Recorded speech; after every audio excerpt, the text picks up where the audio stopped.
Doctor Mizanur Rahman Azhari ভাই বাংলাদেশের বিভিন্ন জেলায় এবং উপজেলায় বিভাগীয় পর্যায়ে কোরআন ও হাদিসের তথ্য বিশ্লেষণ করার জন্য দাওয়াত নিয়েছে। জালেমের সময় দেশে থাকতে পারে নাই, দেশে এসে কয়েকটি মাহফিলে তিনি কথা বলতে গিয়েছেন। সেখানে 15 লাখ, 20 লাখ, 10 লাখ মানুষের সমাগম হয়ে গেছে। তিনি সেই মাহফিলে বক্তব্য দিতে গিয়ে কোরআন হাদিসের তথ্য বিশ্লেষণ করতে গিয়ে আলোচনার পরিপ্রেক্ষিতে প্রেক্ষাপট তো চলেই আসার কারণে তিনি বলেছেন যে এই দেশটা থেকে লুটে পুটে খেয়ে কেউ চলে গেল, আবার কেউ খাওয়ার জন্য রেডি হয়ে রয়ে গেল। এই কথাটাকে কেন্দ্র করে পুরো দেশে ব্যাপকলি মুফতি সাহেবেরা মাঠে ময়দানে ছড়িয়ে ছিটিয়ে বক্তব্য দেওয়া শুরু করে দিয়েছে। ঠিক না? উনি কি কারো নাম ধরে কথা বলছেন? কথা বলেন কেন? নাম ধরে কথা বলছেন? তার মানে ঠাকুর ঘরে কলা রাখছে। দূর থেকে একজন বলছে, কে রে ঠাকুর ঘরে? সেই ব্যক্তি বলতেছে, আমি কলা খাই নাই। ওরে জিজ্ঞাসা করা হয়েছে, কলা কে রে ঠাকুর ঘরে? সে বলতেছে, কলা আমি খাই নাই। ওরে কি বলা হয়েছে তুমি কলা খাইছো? কথা বলে না কেন?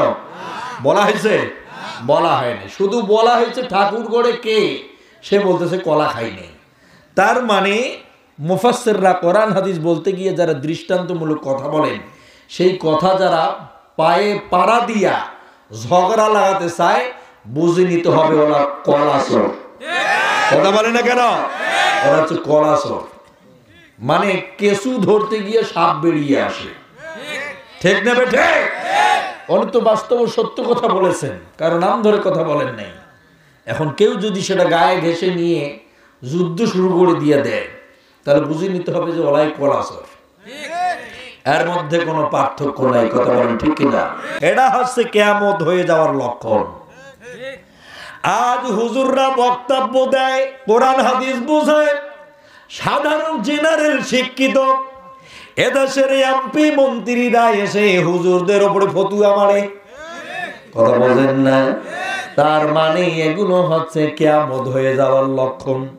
কথা বলে না কেন? এগুলো হচ্ছে কিয়ামত হয়ে যাওয়ার লক্ষণ।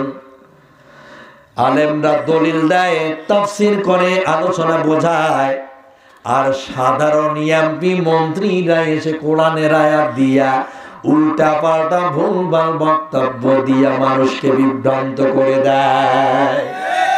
নবীজি বলেন, সমাজে যখন এদের কোনো অবস্থান থাকবে না, এমন একটা সময় আসবে রে, এমন একটা সময় চলে আসবে যে সময়ে মূর্খরা রাজত্ব করবে আর শিক্ষিতদেরকে বসানো হবে মূর্খের জায়গায়। আজ বাংলাদেশের মানুষ ফেসবুকের ভিতরে তুমুল ভাবে লড়াই করতেছে। আজহারি কেন বলল? এক চোর চলে গেল, আর এক চোরের দল খাওয়ার জন্য রেডি হয়ে গেছে।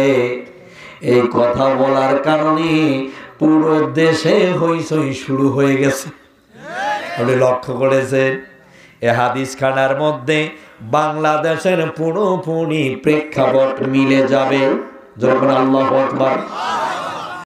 অযোগ্য ব্যক্তিরা যোগ্যতার আসনগুলো দখল করবে। কথা বলে না কেন? আর যোগ্য ব্যক্তিদেরকে লাঞ্ছিত, অবহেলিত করা হবে। ওয়াহদাহু লা শারীকা লাহ ওয়া নাশহাদু আন্না সাইয়্যিদানা ওয়া সানাদানা ওয়া হাবিবানা ওয়া মাওলানা মুহাম্মাদান আবদুহু ওয়া রাসূলুহু আল্লাযী আরসালা রাসূলাহু বিল হাক্কি বাশীরান ওয়া নাযীরা ওয়া দাঈয়ান ইলাল্লাহি বিইযনিহি ওয়া সিরাজান ওয়া কমারান মুনীরা। فقد قال الله تعالى في كلامه المجيد وفي فرقانه الحميد। মাইকের কি আওয়াজ সাউন্ড কিছু নাই? আউযু বিল্লাহি মিনাশ শাইতানির রাজীম। বিসমিল্লাহির রহমানির রহিম। লা তারফাউ আসওয়াতাকুম ফাওকা সাওতিন নবী। সাদাকাল্লাহুল মাওলানাল আযীম। আপনার কি স্পষ্ট শুনতে পাইতেছেন? শোনা যায়? আমার কাছে তো আমার কানে আসতেছে না স্পষ্ট আওয়াজ, আমার কানে আসে না। একটু দূর থেকে মাইক ঘুরে দাও তো এদিকে। কাছ থেকে তো কথা বলা যাবে না, গলা এখনই বসে যাবে। ঠিক আছে, যাও একটু দূরে যাও, মাইক একটা ব্যাক করে দাও স্টেজের ভিতরে, দ্রুত যাও। আখলিস দিনাকা ইয়াকফিকাল আমালুল কালিল, রাওয়াহুল বুখারী। ইন্নাল্লাহা ওয়া মালাইকাতাহু ইউসাল্লুনা আলান নবী। ইয়া আইয়ুহাল্লাযীনা আমানু সাল্লু আলাইহি ওয়া সাল্লিমু তাসলিমা। আল্লাহুম্মা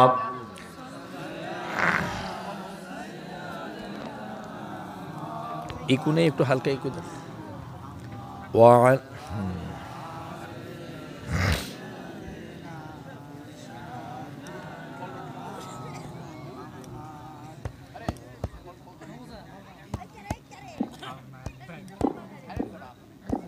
জোরে পড়েন আল্লাহুম্মা। মাইকে একটু বেশি লাগা হয়েছে, হ্যাঁ? সাইটে দিলে তো হবে না, ভিতরে আওয়াজ স্পষ্ট হতে হবে। দ্রুত দেন, দ্রুত দেন। জোরে পড়েন আল্লাহুম্মা।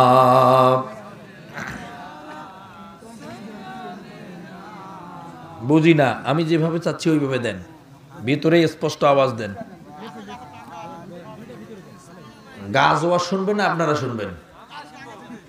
হ্যাঁ, একটু জোরে পড়েন আল্লাহুম্মা।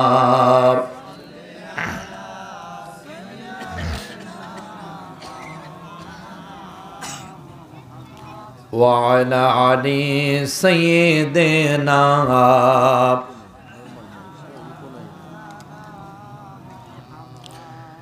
এলাকার ছেলে মেয়ে সকালবেলা নাস্তা খেয়ে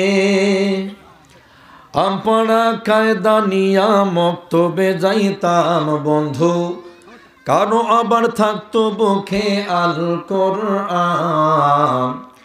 আগে কি সুন্দর দিন কাটাইতাম মোরা, আগে কি সুন্দর দিন কাটাইতাম।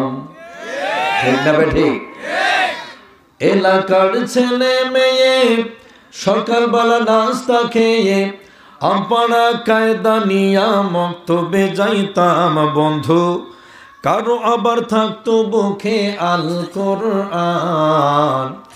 আগে কি সুন্দর দিন কাটাইতাম মোরা, আগে কি সুন্দর দিন কাটাইতাম। ফজরের আজান হলে মসজিদে যাইতাম চলে, মুরব্বিরা ডাকতো মোদের। ফজরের আজান হলে কাল্লা নরম করে মুখ নেই, কথা বলতে পারেন না। ফজরের আজান হলে মসজিদে যাইতাম চলে, মুরব্বিরা ডাকতো মোদের। ফজরের আজান হলে ওয়াকিয়া ইয়াসিন পড়তাম প্রতিদিন, ওয়াকিয়া ইয়াসিন পড়তাম প্রতিদিন। অভাবের মাঝেও তখন শান্তি যে পাইতাম বন্ধু, অভাবের মাঝেও তখন শান্তি যে পাইতাম। আগে কি সুন্দর দিন কাটাইতাম মোরা, আগে কি সুন্দর দিন কাটাইতাম। টিভি এত ছিল না ভাই, প্রেম তখন বুঝতামে না তাই, মোবাইলে ছলনা করার ছিল না কোনো উপায়। আলেমের সম্মান ছিল, ছোটদের স্নেহ ছিল, জানি না এই যুগে এখন কি হইল। আগে কি সুন্দর দিন কাটাইতাম মোরা, আগে কি সুন্দর দিন কাটাইতাম, ঠিক কিনা? এই অঞ্চলে মনে হয় 2টা মাহফিল করলাম, 2টা মাহফিলের মাইক চলে না। এখনো তো কথা বলা শুরুই করিনি, এতেই আমার ঠোঁট মুখ সব পুরো শুকিয়ে গেছে। আমি কি কথা বলতে পারবো এখানে মনে করছেন? কিভাবে পারবো? একটা বক্তার সবচেয়ে প্রধান অস্ত্রের নাম হচ্ছে মাইকটা। এইটা যদি স্পষ্ট না হয়, গলা টানে, তাহলে তো কথাই সে বলতে পারবে না, তাই না? এই 2টা মাহফিলের একটা মাইকও চলে না। আপনারা কয়েকটা মাইক কাইটা দেন, দিয়া শুধু 2-3টা মাইক রাখেন যাতে স্পষ্ট হয়। মেশিন টানতে পারতেছে না, মানে লোড নিতে পারতেছে না ওই মেশিনটা। মাইক কয়টা লাগানো হয়েছে? 8-10টা নিশ্চয়ই। কথা বলে না কেন? 8-10টা কি হবে? তাহলে এই মেশিনটা লোড নিতে পারে কয়টার? 3 থেকে 4টে। তা লাগাইছেন আপনারা 10টা। এটা ভ্যানের মধ্যে মনে করেন যে 10টা বস্তা ধরা যায়, উবা যায়। ওটা যদি তোমার 30টে উড়ি দেন, এর ভ্যান আর চাকা আর ড্রাইভার থাকবে? কি হইবে? হবেটা কি? নষ্ট হয়ে ওটা মানে সুতি পড়বে। ঠিক ওইরকম হয়েছে। দ্রুত মাইকটা সব কাটতে দেন, যে শুধু 2-3টা মাইক রাখেন, স্পষ্ট হবে তখন, আর গলা টানবে না। কথা বুঝতে পারছেন? মাহফিল করলে প্রথম টার্গেট আগত হবে মাইক। মাইক কেমন আপনার লোড নেয় কেমন, ভোল্ট কিরকম থাকতে হতে পারে, আপনার অঞ্চলের ভোল্ট কিরকম আছে, সব কিছু একখানে বেসিক্যালি চিন্তা ভাবনা করে তারপরে মাইক লাগাইতে হবে। কথা বুঝতে পারছেন? তবেই হবে মাহফিল চাঙ্গা। ওকে? এই যে আমি কথা বলতে পারতেছি না, ঠোঁট মুখ, আমি এই যে জিহ্বা দিয়ে বারবার এরকম করবো না, কথা বলবো কি করবো, গলা প্রচুর টানতেছে। প্রিয় ভাইয়ের আমার, বক্তা আইনে যদি ওয়াজ শুনতে না পারেন, লাভ আছে? কোনো লাভ নাই। অতএব শুনতে হবে আলোচনা। শোনার পরিবেশ করতে গেলে প্রথম কাজ হচ্ছে মাইক। দ্রুত মাইকগুলো কাটিয়ে দেন বাবা, অনুরোধের সাথে বলতেছি, প্রচুর গলা টানতেছে। তো যাই হোক, যেহেতু এই অবস্থা, কষ্ট মষ্ট করে আলোচনাটা চালাতে হবে। রাউতারা মধ্যপাড়া নুরানি মক্তব এর উন্নয়ন কল্পে আজকের এই বিশাল ঐতিহ্যবাহী ৩য়তম বার্ষিকী তাফসীরুল কোরআন মাহফিল, এ বিশাল তাফসীরুল কোরআন মাহফিলের সম্মানিত মুআজ্জাজ হাজিরিন, সভাপতি, জনগণ মানুষের নন্দিত ব্যক্তিত্ব এবং আজকের মাহফিলের প্রধান অতিথি, আমন্ত্রিত ওলামায়ে হযরত, দূর দূরান্ত থেকে কোরআন শোনার জন্য আসছেন যারা, সকলকে আমি স্বাগত জানাচ্ছি। মহান আল্লাহ পাকের শুকরিয়া জ্ঞাপন করতে যাচ্ছি যে মহান আল্লাহ পাক আজকের এই বিশাল তাফসীরের ময়দানে এসে কথা বলার মতো, আবার কাউকে শোনার মতো তৌফিক দান করছেন। এজন্য বলছি আলহামদুলিল্লাহ।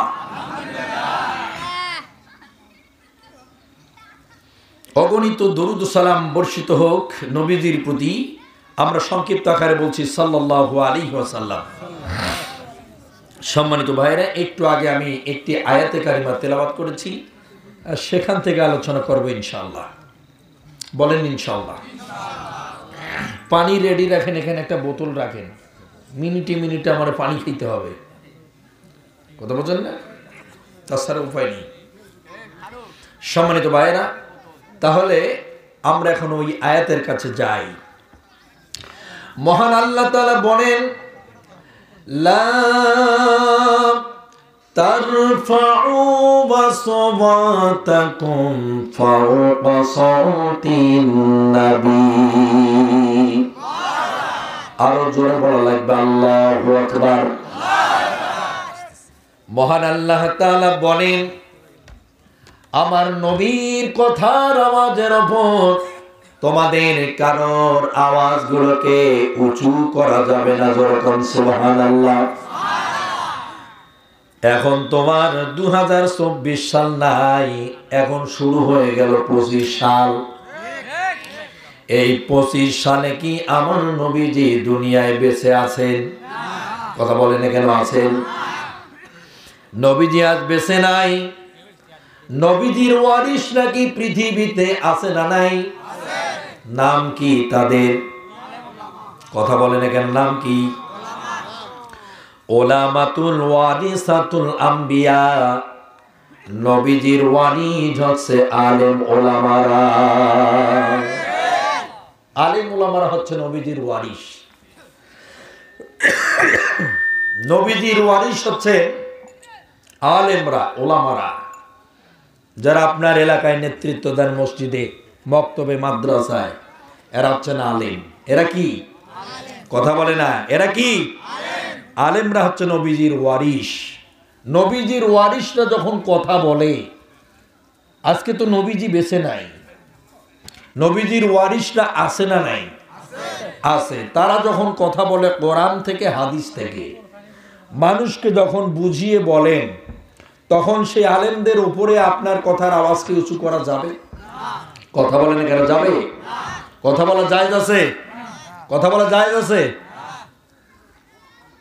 সেদিনের চেয়ে আজকের মাইক বেশি খারাপ, সেদিনের চেয়ে আজকের মাইক আরো বেশি খারাপ। সম্মানিত বন্ধুগণ, তারপরও তো কেকড়ি মেকড়ি বলছিলাম জোরে জারে, এখানে তো বলাই যাচ্ছে না। মাইকগুলো একটু কাইটা দেন না, 2-4টা। আমি যে বলতেছি শুনতেছেন না কেন? গলা টানতেছে।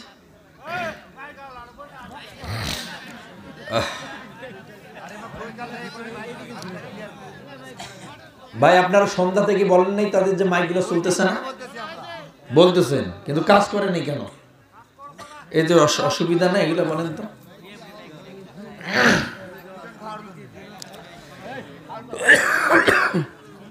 প্রচুর গলা টানতেছি, কথা বলতে পারতেছি না। সম্মানিত বন্ধুগণ, তাহলে নবীজির কথার আওয়াজের উপরে কারো কোনো আওয়াজ উঁচু করা যাবে? কথা বলছে না কেন? যাবে? যাবে না। আজকে বাংলাদেশে আলেমরা, বিশেষ করে ডক্টর মিজানুর রহমান আজহারি ভাই, বাংলাদেশের বিভিন্ন জেলায় এবং উপজেলায়, বিভাগীয় পর্যায়ে কোরআন ও হাদিসের তথ্য বিশ্লেষণ করার জন্য দাওয়াত নিয়েছে। জালেমের সময় দেশে থাকতে পারে নাই, দেশে এসে কয়েকটি মাহফিলে তিনি কথা বলতে গিয়েছেন। সেখানে 15 লাখ, 20 লাখ, 10 লাখ মানুষের সমাগম হয়ে গেছে। তিনি সেই মাহফিলে বক্তব্য দিতে গিয়ে, কোরআন হাদিসের তথ্য বিশ্লেষণ করতে গিয়ে, আলোচনার পরিপ্রেক্ষিতে, প্রেক্ষাপট তো চলেই আসে, আসার কারণে তিনি বলেছেন যে এই দেশটা থেকে লুটে পুটে খেয়ে কেউ চলে গেল, আবার কেউ খাওয়ার জন্য রেডি হয়ে রয়ে গেল। এই কথাটাকে কেন্দ্র করে পুরো দেশে ব্যাপকলি মুফতি সাহেবেরা মাঠে ময়দানে ছড়িয়ে ছিটিয়ে বক্তব্য দেওয়া শুরু করে দিয়েছে। ঠিক না? উনি কি কারো নাম ধরে কথা বলছেন? কথা বলেন, কেন নাম ধরে কথা বলছেন? তার মানে ঠাকুর ঘরে কলা রাখছে, দূর থেকে একজন বলছে, কে রে ঠাকুর ঘরে? সেই ব্যক্তি বলতেছে, আমি কলা খাই নাই। ওরে জিজ্ঞাসা করা হয়েছে, কলা কে রে ঠাকুর ঘরে? সে বলতেছে, কলা আমি খাই নাই। ওরে কি বলা হয়েছে তুমি কলা খাইছো? কথা বলে না কেন? বলা হয়েছে? বলা হয়নি, শুধু বলা হয়েছে ঠাকুর ঘরে কে? সে বলতেছে কলা খাই নাই। তার মানে মুফাসসিররা কোরআন হাদিস বলতে গিয়ে যারা দৃষ্টান্তমূলক কথা বলেন, সেই কথা যারা পায়ে পাড়া দিয়া ঝগড়া লাগাতে চায়, বুঝে নিতে হবে ওরা কলাসর। কথা বলে না কেন? ওরা হচ্ছে কলাসর, মানে কেঁচু ধরতে গিয়ে সাপ বেরিয়ে আসে। ঠিক না বেঠে? উনি তো বাস্তব সত্য কথা বলেছেন, কারণ নাম ধরে কথা বলেন নাই। এখন কেউ যদি সেটা গায়ে ঘেঁষে নিয়ে যুদ্ধ শুরু করে দিয়ে দেয়, তাহলে বুঝে নিতে হবে যে ওলাই কলাসর, এর মধ্যে কোনো পার্থক্য নাই। কথা বলেন ঠিক কিনা? এই বিষয়বস্তুর উপর আজকে আমার আশা ছিল ব্যাপকলি এই ময়দানে আলোচনা করা, কিন্তু এসে দেখতেছি ওই যেই সেই, কোনো পরিবর্তন নাই। সম্মানিত ভাইয়েরা, এজন্য আপনাদের কাছে আমার অনুরোধ থাকবে, বেশি আলোচনা করব না ইনশাল্লাহ, 1 ঘন্টা আলোচনা হবে। চেষ্টা করছিলাম যে 12টা থেকে 12:30 পর্যন্ত বা 1টা পর্যন্ত আলোচনা করব। ভাইয়েরা বলছিল করতে চাইছিলাম, কিন্তু হবে না, এই মাইক দিয়ে আলোচনা হবে না। অতএব আমি আপনাদের মাঝে 1 ঘন্টা আলোচনা করব। কয় ঘন্টা? 1 ঘন্টা আলোচনা হবে। সেই আলোচনাটা আপনাদেরকে সঠিকভাবে শ্রবণ করতে হবে। এর জন্য কিন্তু আমি দায়ী না, বরং আপনারাই পরিস্থিতি তৈরি করে দিতে পারেন নাই, যার কারণে আপনারাই দায়ী। সম্মানিত ভাইয়েরা, মহান আল্লাহ পাক বলেন, লা তারফাউ আসওয়াতাকুম ফাওকা সাউতিন নবী। নবীর কথার আওয়াজের উপরে তোমাদের কারোর আওয়াজকে উঁচু করা যাবে না। নবীজির প্রতি এই নির্দেশনা নাজিল হয়ে গেল যখন সাহাবায়ে কেরাম নবীজিকে প্রশ্ন করতে ভয় পেয়ে গেল, ঠিক তখন। ঠিক না বেঠে? কথা বলে না, মাথা নড়ায়, কথা বল না কেন? ঠিক না বেঠে?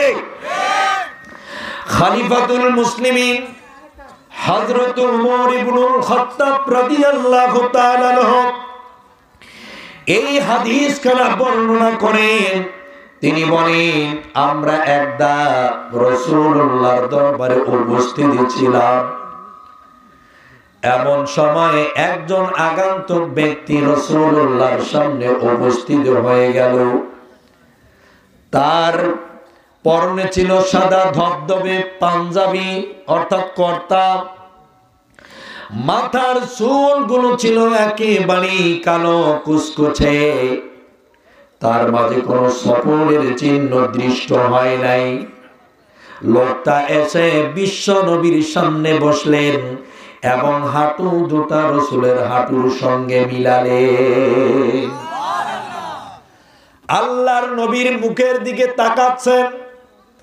নবীজির মুখের দিকে তাকায়া আল্লাহর হাবিবকে বলে দিলেন, মুহাম্মদ সাল্লাল্লাহু আলাইহি ওয়াসাল্লাম, আখবিরনি আনিল ইসলাম।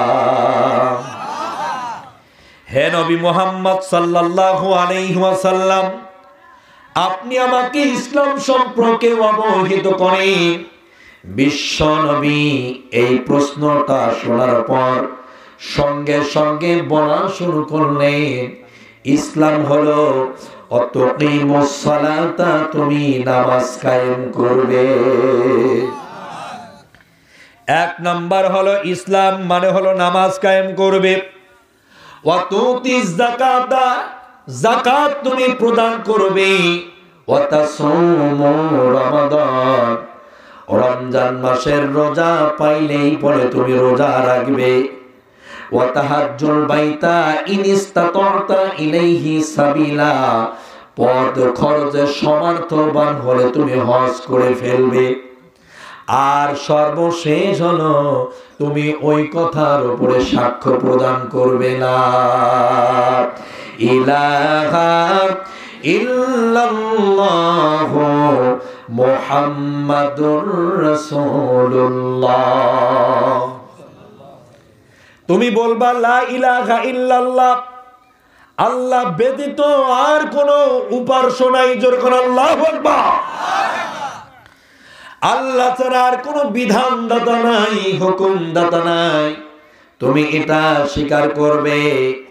আর মুহাম্মদুর রাসূলুল্লাহ সাল্লাল্লাহু আলাইহি ওয়াসাল্লাম তিনি হলেন আল্লাহ রাব্বুল আলামিনের বান্দা এবং রাসূল। এটা হলো ইসলাম। প্রথম প্রশ্ন হলো ইসলামটা কি? নবীজি বললেন ইসলাম মানে হলো নামাজ। ইসলাম মানে কি? সবাইকে বলা লাগবে, ইসলাম মানে কি? নামাজ। 2 নাম্বার বলা হলো ওয়াতুতিজ যাকাতা, ইসলাম মানে হলো যাকাত। 2 নাম্বার হলো ইসলাম মানে কি? কথা বলেন না কেন? সবাইকে বলা লাগবে, এটা আওয়াজ দিয়ে বলতে হবে। প্রথমটা হলো নামাজ, দ্বিতীয়টা হলো যাকাত। ওয়া তাসুমু রমাদান। 3 নাম্বার ইসলাম হলো রমজান মাসে রোজা রাখা। 4 নাম্বার হলো ওয়া তাহাজ্জুল বাইতি ইন ইসতাতা ইলাইহি সাবিলা, পথ খরচে সমর্থবান হলে তুমি হজ করবা। তার মানে 4 নাম্বার হলো হজ করাটাও হচ্ছে ইসলাম। 5 নাম্বারটা হলো কালেমা। তার মানে প্রথম ধরবেন আপনি কালেমা, তারপরে নামাজ, তারপরে যাকাত, তারপরে রোজা, এরপরে হলো হজ। ইসলাম মানেই হলো 5টা। তার মানে এই 5টি হচ্ছে ইসলামের স্তম্ভ। ইসলামের স্তম্ভ কয়টি? কথা কি শোনা যায়? কয়টি? ইসলামের স্তম্ভ হচ্ছে 5টি। প্রথম হচ্ছে কালেমা, দ্বিতীয় হচ্ছে নামাজ, তারপরে কি যাকাত, তারপর রোজা, তারপর হজ। এই 5টি হচ্ছে ইসলামের স্তম্ভ, মূল জিনিস। এই 5টির কোনো একটি যদি বাতিল হয়ে যায়, আপনি ইসলামের ঘরের একটা যেন খুঁটি আপনার ভেঙে গেল। আপনার এই 5টি জিনিসের 2টি যদি না থাকে, তাহলে ইসলামের 2টি জিনিস আপনার মাঝে নাই।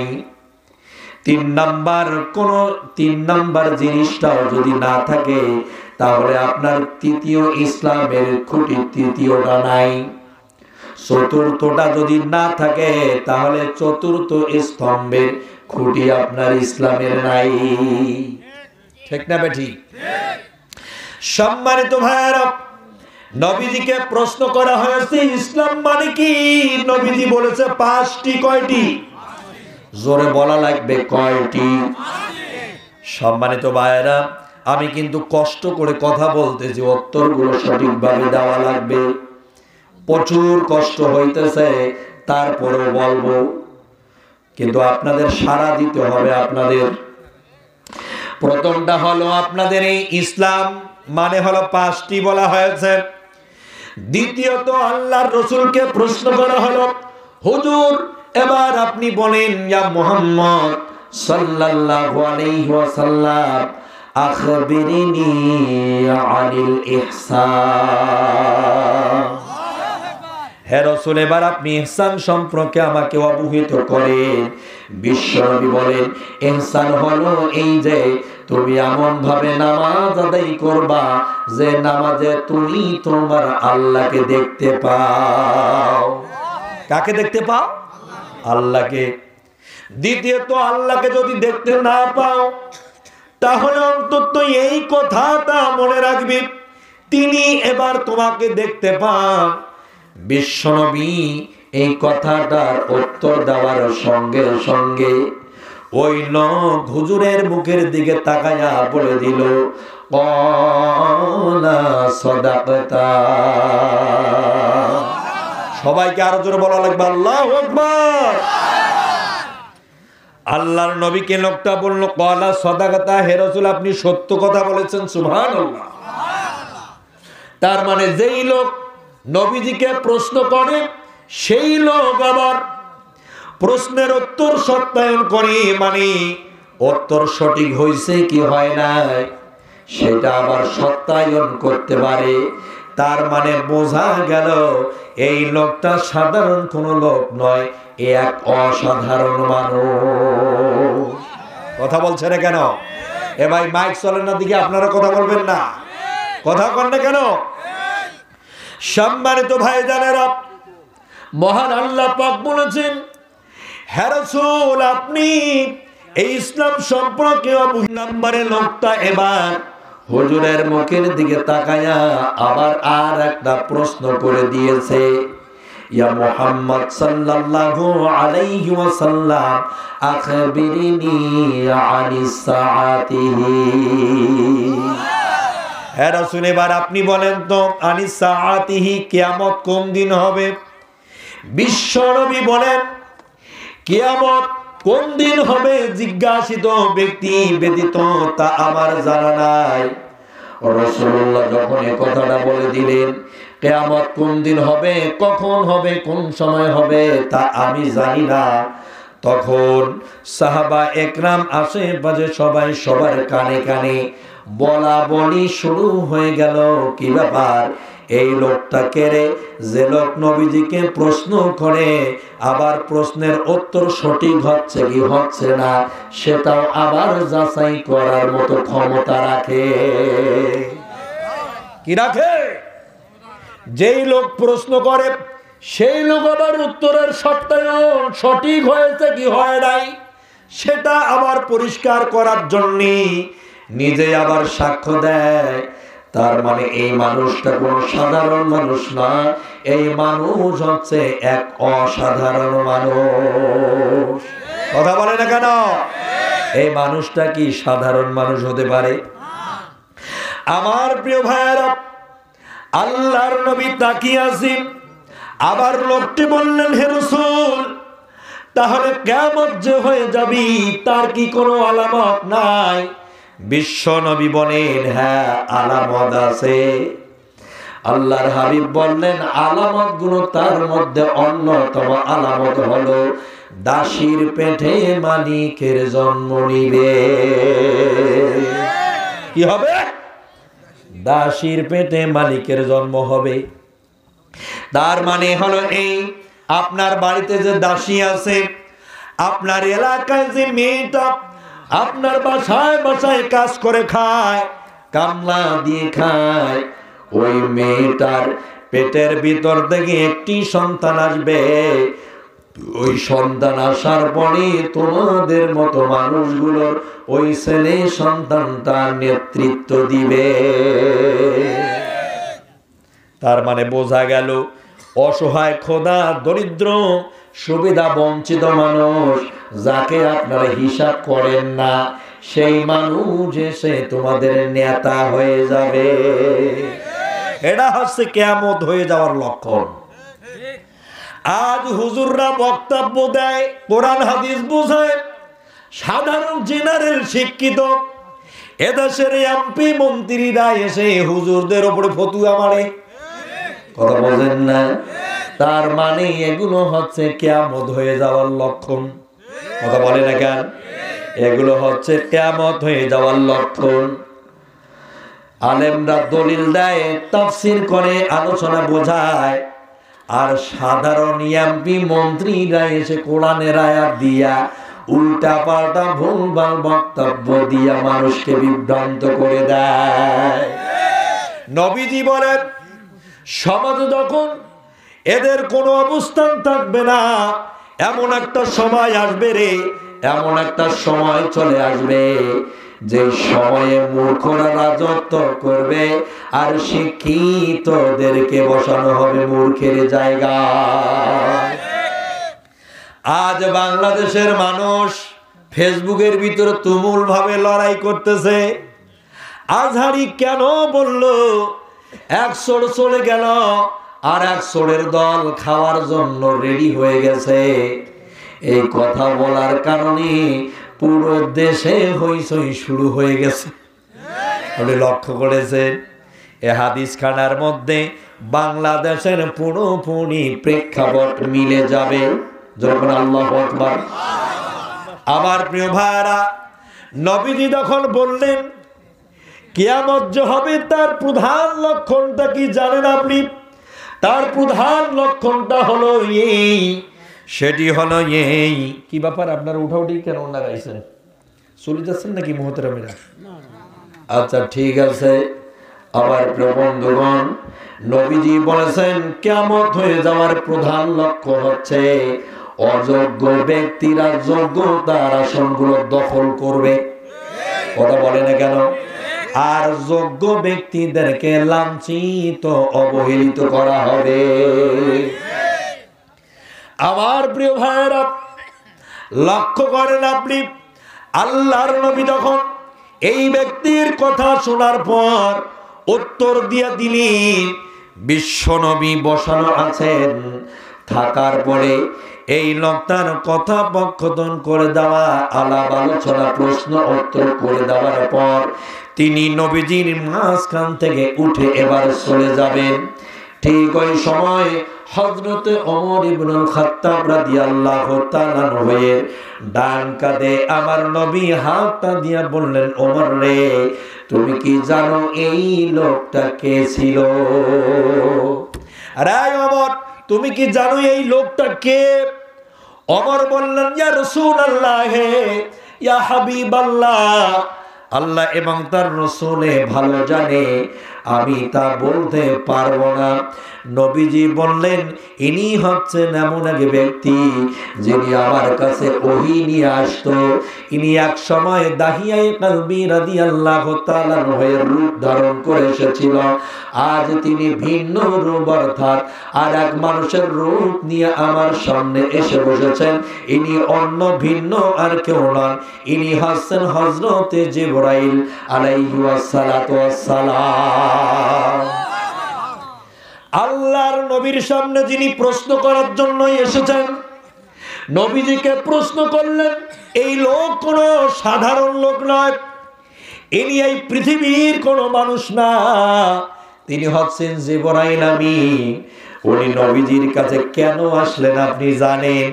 তার একমাত্র কারণ হলো নবীজি যেখানে বসা ছিলেন, সাহাবায়ে একরাম চতুর্দিক থেকে একসঙ্গে কয়েকজন মিলে প্রশ্ন করে ফেলল। ও আমার কলিজার টুকরা ভাইয়েরা, আপনারা যদি একসঙ্গে 10টা মানুষ আমাকে প্রশ্ন করেন, তাহলে কি আমি সবার প্রশ্নের উত্তর একসঙ্গে দিতে পারবো? দেওয়া কি সম্ভব হবে? পারবো না। নবীজিকে একসঙ্গে কয়েকজন মিলে প্রশ্ন করে দিয়েছে। নবীজি ঠিক ওই সময় মনটা তার মলিন হয়ে গেল, মুখটা তার মলিন হয়ে গেল। কেউ যেটা বুঝতে পারে না, বুঝতে পারেটাকে, কথা বলে না কেন? কেউ যেটা দেখে না, দেখেটাকে, কেউ যেটা শোনে না, শোনে না তাকে। তিনি সব কিছু জানেন, তিনি বুঝতে পারছেন। একসঙ্গে আমার নবীকে প্রশ্ন করে এরা মলিন করে দিয়েছে। নবীজি এদের প্রশ্নে বিরক্ত বোধ করেছেন। এরা কেউ বোঝার মতো ক্ষমতা রাখে না, এদের সে জ্ঞানটা এখনো হয় নাই যে নবীজির মুখটা মলিন হয়ে গেল কেন। এরা বুঝতে পারে নাই। কিন্তু মহান আল্লাহ সঙ্গে সঙ্গে কোরআনের আয়াত নাজিল করে দিয়া জিবরাইলকে সেই আয়াত হাতে তুলে দিয়া বললেন, যাও আমার নবীজির কাছে গিয়া বলো লা তারফাউ আসওয়াতাকুম ফাওকা সাউতিন নবী। যাও গিয়া ওদের বলো, নবীজির কথার আওয়াজের উপরে তোমাদের আওয়াজকে উঁচু করা যাবে না। আল্লাহু আকবার।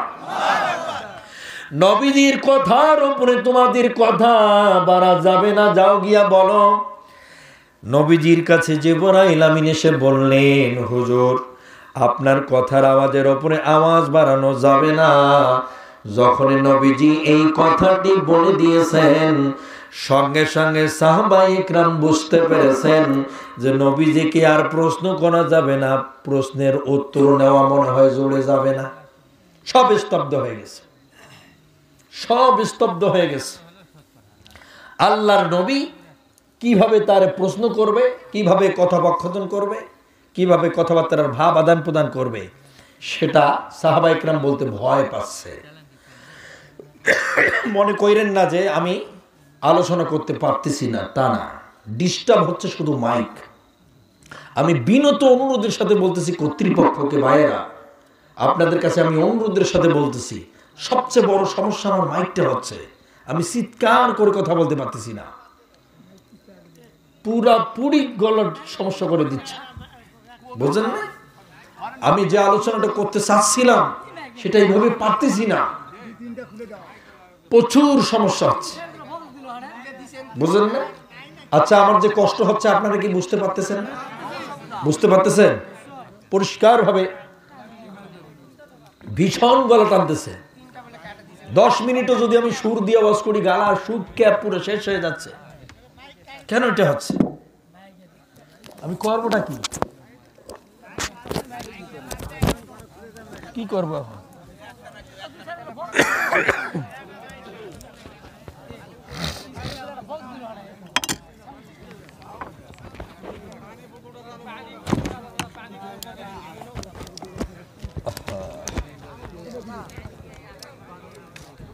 কি করবো বলেন তো? কি সমস্যা? ওখানে সমস্যা, এখানে সমস্যা। কি করবো এখন? আপনার কি সমস্যা? বাইকের ওখানে আমাদের ওইদিকে একটা বাইক ভালো ছিল, খুব ভালো, কোনো ডিস্টার্ব হয় না, কোনো মার্গে ডিস্টার্ব বাইক দিয়ে চেষ্টা করতেছি কিন্তু হইতেছে না।